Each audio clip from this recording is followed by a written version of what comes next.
And then, folks, you know what time it is. It's that boxing talk time. This is Mr. A. I'm your host for the Double RT Boxing Show. Ready, talk boxing. As the title suggests and says, the perfect fight for Terence Crawford at 147 right now. Jeff Horn versus Anthony Mundine. No better fight for Terence Crawford. And we're going to dive into it. We're going to give you the reasons why. That is the perfect fight for Terence Crawford at 147. Once again, Jeff Horn versus Anthony Mundine. The perfect fight for Terence Crawford. Career-wise, financially-wise, whatever you want to break it down, business, popularity. This is the fight Terence Crawford needs. Jeff Horn versus Anthony Mundine in Australian showdown. Let's break it down. New viewers become new subscribers. New subscribers, thank you, you're always welcome. But the old subscribers, sit back and enjoy. Thank you for your support.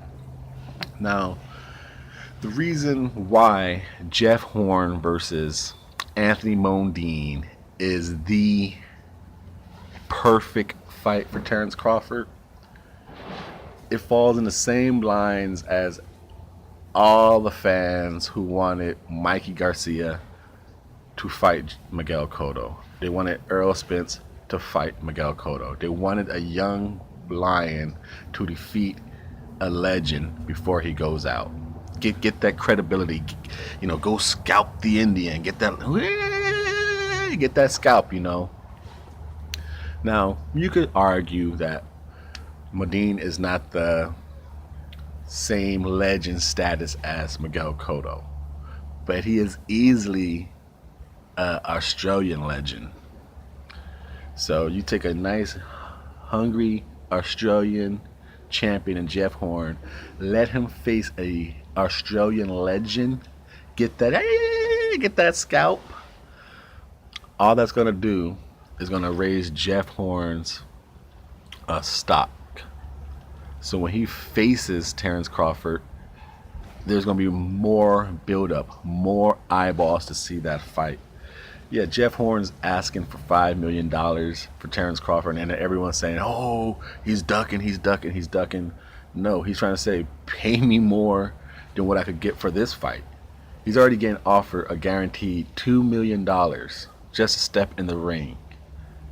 Who knows what TV deals he's going to get? Who knows what gate deals he's going to get? Who knows what back-end pay-per-view deals he's going to get? Like I said, everyone just saying, oh, he's ducking Crawford. No. But when other fighters try and make their money, he's like, hey, he's trying to get paid.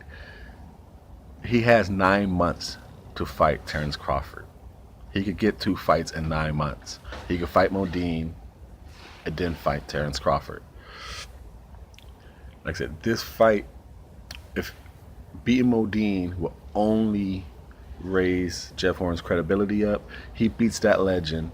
So many Australian fans are going to want to say, oh, he beat the living legend Mundine, and now he got this hungry, undefeated, bad mofo, this whippersnapper from the United States, Terence Crawford, who just destroys people. He's gonna go try and beat our man. Our man just beat a legend. So many more people are gonna want to see that fight. Now this fight, if Terence Crawford wants the most out of this fight, it has to be in Australia. Because one, it will already put another notch on the what's looking like a Hall of Fame career of Terence Crawford. He's a road warrior. He beat Burns, in his country. He was an undisputed champion. Now, go to Australia, defeat another champion, do what road warriors do. And the reason why I say go to Australia, by rules, and people could argue, oh, he's ducking, he'll pay Terence Crawford what he's worth. By rules, if they fight in Vegas, that split is an 80-20 split. If they fight in Australia, It's a 75-25 split. Jeff Horn does not have to budge. Does not have to budge at all. Now, if Terence Crawford does not want that split, and there's been a whole, it's considering it's a top ranked thing. If Terence Crawford plays hardball and he delays and delays and delays, and he does not want that 20%, it drops down to like 15, and the WBO becomes the promoter of the fight, not Bob Arum. So you could get 15 if you make WBO promote by default. You could get 20 if you fight in Vegas, or you get 25% if you fight in Australia. Now, seeing you will want the most money, I would say, hey, I got 9 months to fight this guy. Go ahead, go let him fight some 40-year-old man, a legend. Build his status up, so when it's time for me to go whoop his ass, considering everyone thinks Terence Crawford is gonna beat Jeff Horn, so Terence Crawford should be like, go ahead, go make yourself money, get yourself a bigger profile, so when I come to Australia, this fight is gonna be even worth more money. My 25% will be higher than me whooping your ass right now. Like I said, I'm just going on everyone assuming. I haven't done a breakdown. I'm not up here saying Jeff Horn's going to be Crawford or Crawford's going to be Jeff Horn. I have not admitted that yet. You have to see the video for that one. But assuming everyone is saying Crawford does it, wouldn't he want his 25% to be higher? So the perfect fight for Terence Crawford at 147 is Anthony Mundine versus Jeff Horn. Like I said, and for all those saying, it's a duck, he can't do it. Rules and regulations for the World Championship Committee for the WBO. Section 1, Article B4, to determine if there is a good cause to extend the time during the champion most make a voluntary challenge. So they could say, okay, fighting a living legend, and you're making $2 million, so that's a bigger sanctioning fee for us. That might sound like a good enough reason to extend the mandatory. Section 1, Article B-20, to make or recommend exceptions or variations from the rules as the World Committee determines are necessary. And then all else fails, Section 1, Article C, basically they say they could take all 24 articles from they could take all 24 sections from Article B and make them work if they want. That's what Article C says. So now, what can Terence Crawford do during this time? Jeff Horn versus Anthony Mundine. He's the #1 mandatory. He's not gonna lose his spot.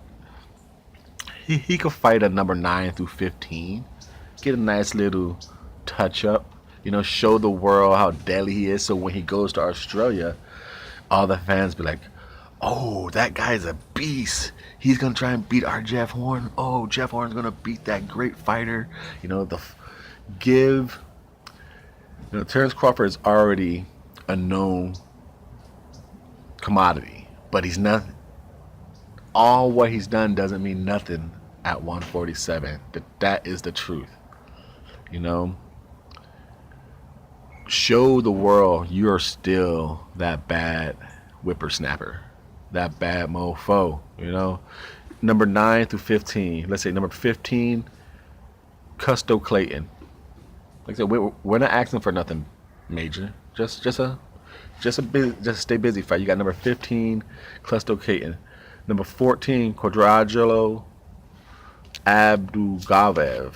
That's a hard name. That's the guy I always tell you guys. That's my dark horse in the 147. I think I could be out here sipping dirty water from planet Mars, but I think Quadrilo could upset Spence Jr. So I would love to see Terence Crawford fight him, number 14.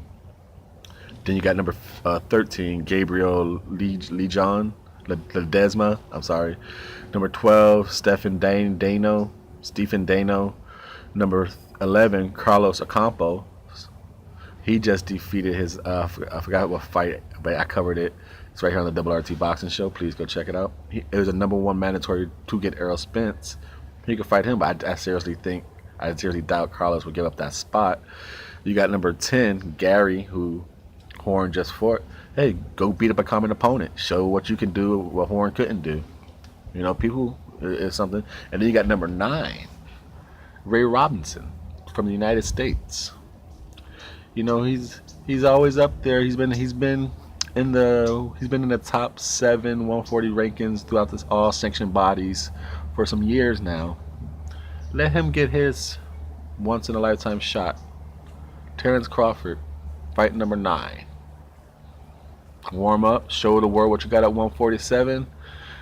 Jeff Horn's over there beating a legend. So when you guys fight in Australia, that match becomes another level.